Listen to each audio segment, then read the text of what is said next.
नमस्कार, मैं कुशाग्र बोरा अपने YouTube चैनल सीनियर्स एनक्लेव में आपका हार्दिक स्वागत करता हूं। जैसा कि कल के मेरे वीडियो में आपने देखा कि हम लोग एक उपन्यास का पठन शुरू करने वाले हैं।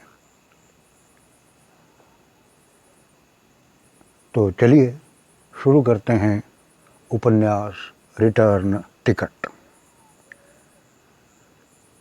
राधा राधा का लयबद्ध शोर तालियों की तालबद्ध गड़गड़ाहट के साथ समूचे हॉल में गूंज उठा, गूंजता ही रहा अस्खलित। शहर के स्थापना दिवस के उपलक्ष्य में आयोजित रंगारंग कार्यक्रम में जैसे ही उद्घोषक ने लक्ष्य महाविद्यालय की छात्राओं द्वारा प्रस्तुत किए जाने वाले समूह नृत्य की घोषणा की कि पूरा हॉल तालियों की गड़गड़ाहट से ऐसे गूंजा, नृत्य में भाग लेने वाली अन्य छात्राओं के नाम राधा राधा की गूंज में जैसे विलीन से हो गए।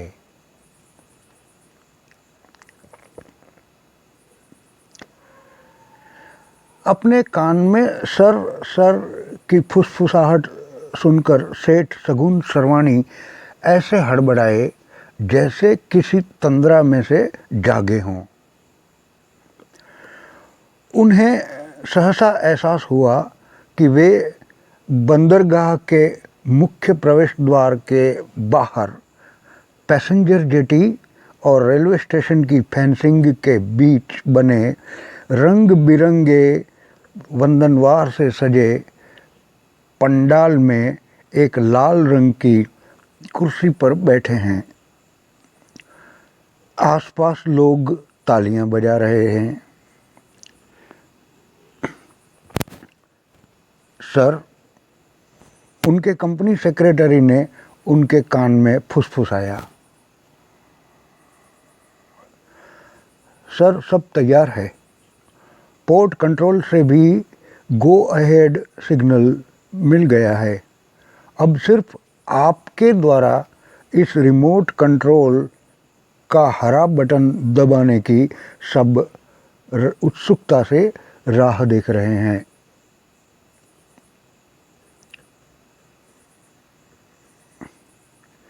कहते हुए सेक्रेटरी ने रिमोट कंट्रोल सेठ सगुन सर्वाणी के हाथों में रख दिया। सेठ सगुन सर्वाणी ने हसरत भरी निगाहों से रिमोट बटन को देखा तो उन्हें उसमें टीवी स्क्रीन सा दिखा और दिखा अपना ही अक्स।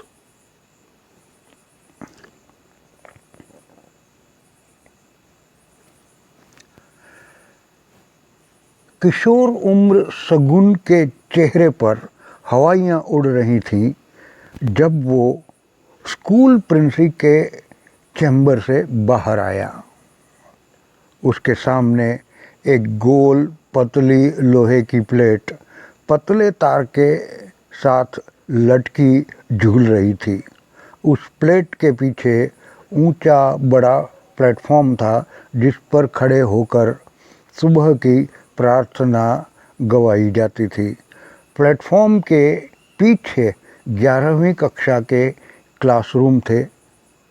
सगुन के बाएं 8वीं 9वीं और 10वीं के क्लासरूम थे और दाएं 7वीं 6ठी और 5वीं के क्लासरूम और वाटर रूम थे।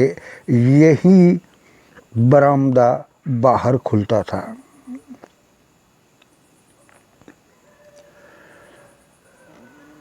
सगुन कुछ सोचे किस तरफ जाऊं, उसका सहपाठी उससे टकरा गया। एक पल तो सगुन गुस्साया, मगर जैसे ही टकराने वाले पर नज़र पड़ी ठंडा हो गया। ये निभू था, मंदबुद्धि निभू। निभू ने शगुन को देखते ही सवाल दागा, अरे दुर्गुणे, तुझे तो प्रिंसी ने बुलाया था ना, क्या हुआ? झल्लाए शगुन ने कहा, क्यों रे घनचक्कर, तुझे मेरा नाम मालूम नहीं है क्या? तो मेरा नाम भी घनचक्कर नहीं निभू है, निभू। हाँ हाँ पता है, अकल तो टके की भी नहीं है तेरे में, पता नहीं एसएससी तक कैसे पहुंच गया। फिर कुछ सोचकर शगुन ने बात बदली, चल ठेले पर गुलाब जामुन खाते हैं। सुनते ही निभू उछल पड़ा, गुलाब जामुन? हाँ हाँ चल, लेकिन वो मेरे पास तो सिर्फ 10 पैसे ही हैं। कोई बात नहीं, तू चल तो। इतना कहकर शगुन दाएं मुड़ा और 7वीं से 6ठी 5वीं के क्लासरूम के बगल से बरामदा पार कर बाहर आया और सामने बने शौचालय से सटी स्कूल की फेंसिंग से सटकर बनी लकड़ी की छोटी कैबिन के पास दोनों आए। शगुन ने 2 गुलाब जामुन लेकर निभू को दिए और बोला, तू आराम से खा। और तू? मैं तो तुझसे छुटकारा पाने तुझे यहाँ लाया था, शगुन ने अपनी भौहें नचाते हुए कहा। मगर ये तो बताता जा, प्रिंसी ने तुझे कहा क्या? शगुन ने बेफिक्री से हवा में हाथ उछालते हुए कहा, हफ्ते के लिए क्लास से तड़ी पार कर दिया, और क्या?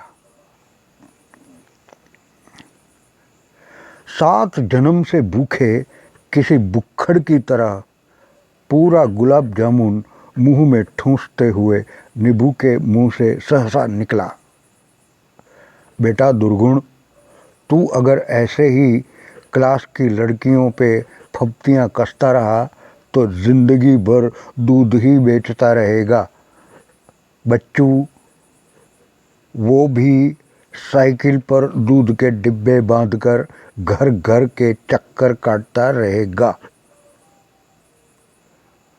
निभू का ये अंतिम वाक्य सेठ शगुन सरवाणी के कानों में बरसों बरस गूंजता रहता है।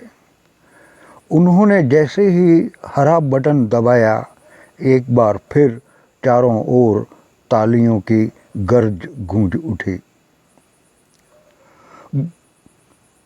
गोदी नंबर 1, जहां सामान्यतः बड़े जलपोत लगाए जाते थे, आज वहाँ मध्यम क्षमता का एकदम नया जलपोत MV यानी कि मरीन वेसल जल नीलम लगा हुआ था।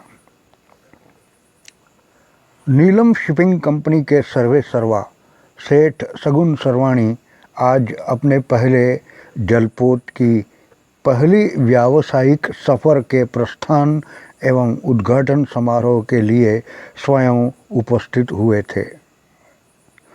उन्होंने बटन दबाते ही चारों ओर खुशी की लहर दौड़ गई।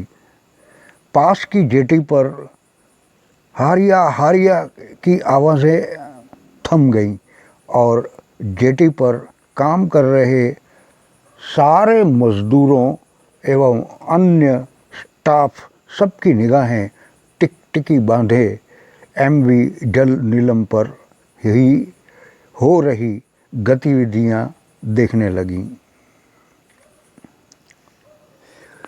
बंदरगाह के मुख्य प्रवेश द्वार पर हरी बत्ती होते ही जल नीलम के कप्तान ने अपने वॉकी टॉकी पर पोर्ट कंट्रोल से संपर्क साधा।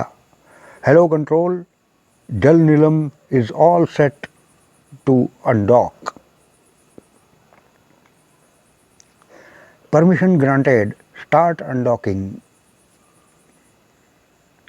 Please follow instructions from pilot boat number 1, waiting to guide you till high sea through channel number 1 up to buoy number 1 at the harbor entrance. Any doubt? कप्तान ने जवाब दिया, okay thank you. जलपोत जल नीलम के कप्तान ने चारों ओर नज़र दौड़ाई, हाथ से इशारा किया जेटी पर खड़े 2 खलासियों को जेटी मूरिंग पर लिपटे मोटे रस्सों को खोलने के लिए और साथ ही लंगर उठाने का आदेश दिया और स्वयं लोहे की बनी सीढ़ी चढ़कर जहाज के सबसे ऊपरी डेक पर बने नेविगेशन रूम में बड़े से नेविगेशन व्हील पर जा बैठा और चलने की निशानी स्वरूप डिपार्चर हूटर बजा दिया।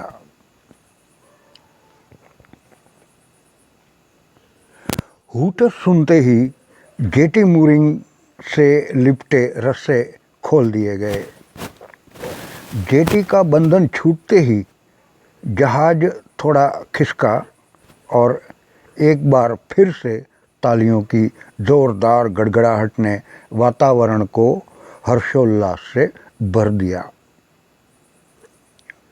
एमवी जल नीलम ने पानी काटना शुरू कर दिया था अपने पहले गंतव्य अल राशेद पोर्ट दुबई की ओर।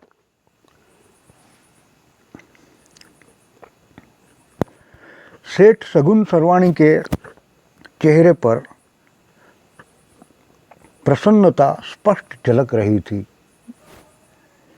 आज उन्होंने जहाजरानी उद्योग का एक और पड़ाव जो हासिल कर लिया था। जलपोत एमवी जल नीलम को अपनी आंखों से ओझल होते हुए देख रहे सेठ सगुन सरवाणी का ध्यान एक नारी स्वर ने भंग किया। अपना सिर घुमाकर देखा, उसकी पर्सनल सेक्रेटरी मिस राधा अपने हाथ में फड़फड़ाते कागज की ओर देखते हुए कह रही थी, सर अब चलना चाहिए, 2 बजे की मुंबई की फ़्लाइट है। वहाँ शाम 6 बजे कंपनी के डिपार्टमेंटल हेड्स के साथ मीटिंग, फिर देर रात 2 बजे की मॉरिशियस की फ़्लाइट पकड़ने रात 11 बजे एयरपोर्ट। क्यों? सगुन चौंका। मॉरिशस क्यों जाना है? सर लास्ट मंथ आप ही ने कहा था आपकी वहाँ के शिपिंग मिनिस्टर के साथ अपॉइंटमेंट फिक्स हुई है। मिस राधा ने उसको याद दिलाया। ओहो, अपने बचे खुचे 2-4 बाल वाले सिर पर हथेली फेरते हुए सगुन बोला, चलो फिर, और उस फर्नांडिस को बोल दो यहाँ का बाकी काम वो संभाल ले और रात 8 बजे मुझे रिपोर्ट करे।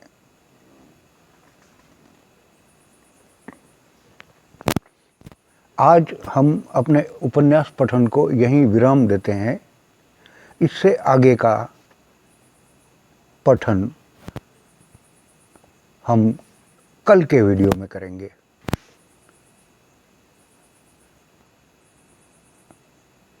नमस्ते।